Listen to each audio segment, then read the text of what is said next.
Why do you think the UN is consistently trying to disarm the public and the nations? They don't want us to be capable of fighting back. The proof of this is in the film released by the UN called Armed to the Teeth, where it demonizes gun ownership. It is also shown in the Freedom from War policy put in place by JFK in 1961. President John Kennedy went to the United Nations September 1961 and he presented the United States program for general and complete disarmament in a peaceful world during a speech, and he said, this is the official program of the United States of America. It's a disarmament program. It calls for the United States to turn over its military to the United Nations. Now, let that sit for a second. It calls for the United States to turn over its military to the United Nations.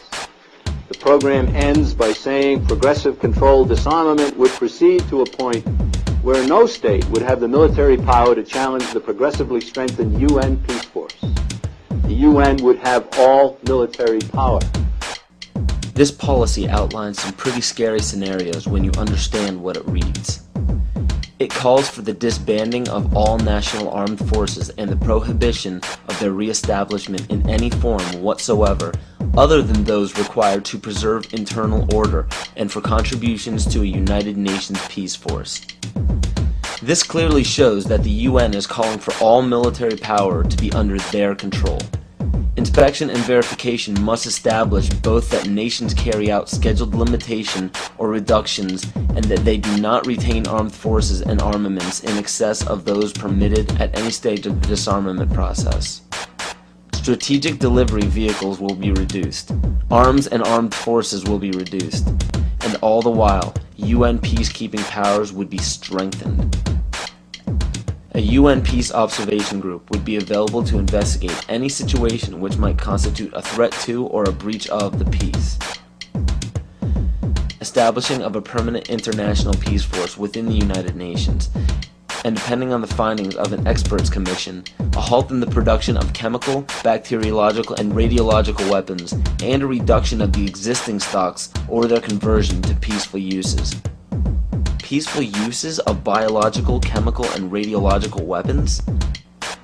Do you see how they are perverting the word peace and making this policy sound unilaterally good? There is no other way to read this publication. It clearly states that all nations will hand over their military forces to a global United Nations military. And along with the film Armed to the Teeth, we have a supposed hero among us called Michael Moore, who released Bowling for Columbine as an attempt to show how tragic accidental gun-related deaths are. How many people are killed by guns each year? In Germany, 381. In France, 255. In Canada, 165. In the United Kingdom, 68. In Australia, 65. In Japan, 39. In the United States, 11,127.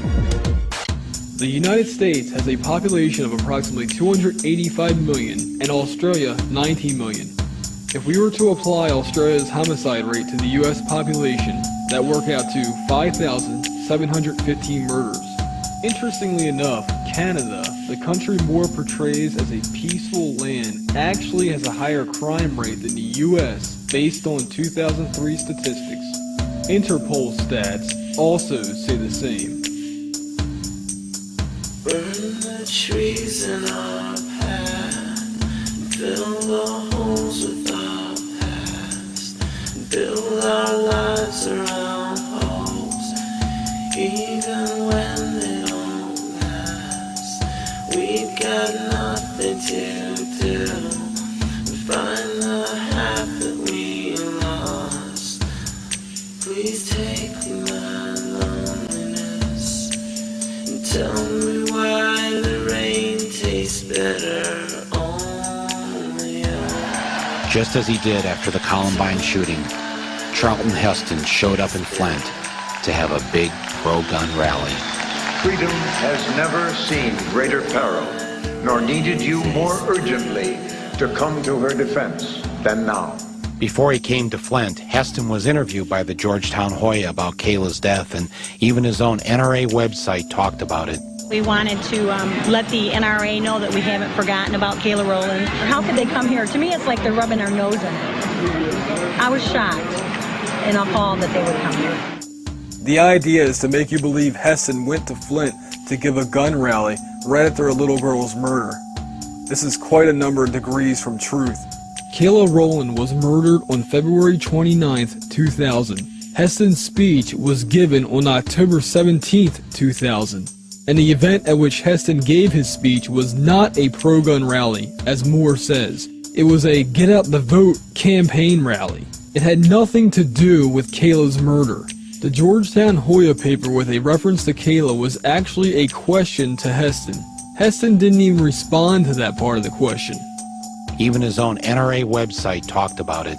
And this is even further from the truth. This website is pro-NRA, but it's not Heston's. It does not say Heston gave a speech 48 hours after Kayla Rowland died, because he never did. But the text flashes by so quickly your mind says, Heston did something 48 hours after the murder. If you freeze frame it, you can clearly see Bill Clinton's name. The original text says, 48 hours after Kayla Rowland is pronounced dead, Bill Clinton is on the Today Show telling a sympathetic Katie Couric, maybe this tragic death will help. I would much rather go for the 1 in a million chance of being killed or injured by an accidental gunshot wound than leave myself completely helpless against any government that wishes to control me. The Second Amendment wasn't put in place by our forefathers to protect us from burglars or trespassers.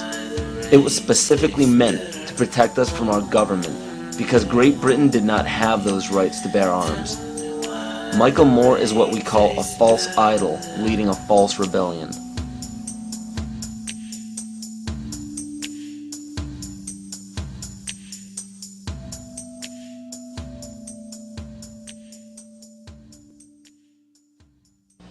The US population is currently around 300 million. The national debt is currently around 10 trillion. So the current debt, when divvied among the American people, comes out to approximately $33,000 and has been growing at a national rate of $1.46 billion a day since 2006. Now with electronic banking, wire transfers, and credit cards, people have less physical custody of their money. As of right now, the amount of money in circulation is not able to cover the national debt. This was carefully planned since the inception of the Federal Reserve Bank. And the next planned step by the elite is already in play. George Bush signed a bill implementing the North American Union. President Bush signed a formal agreement that will end the United States as we know it. And he took the step without approval from either the U.S. Congress or the people of the United States. I think one thing people who are dollar-based need to focus on is the Amero. That's the one thing that nobody's talking about that I think is going to have a big impact on everybody's life in Canada, the U.S., and Mexico. The Amero is the proposed new currency for the North American community, which is being developed right now between Canada, the U.S., and Mexico to make a borderless community, much like the EU, and the dollar, Canadian dollar, U.S. dollar, and the Mexican peso replaced by the Amero.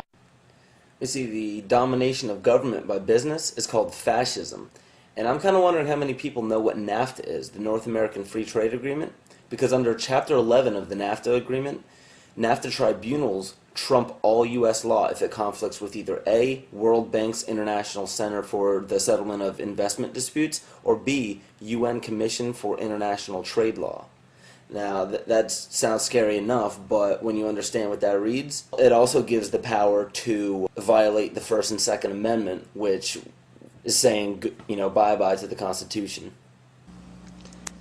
This will weaken national sovereignty and bankrupt the dollar we use now. After this happens, the Fed will call in all debts. When the debts cannot be repaid by the people, assets will be seized.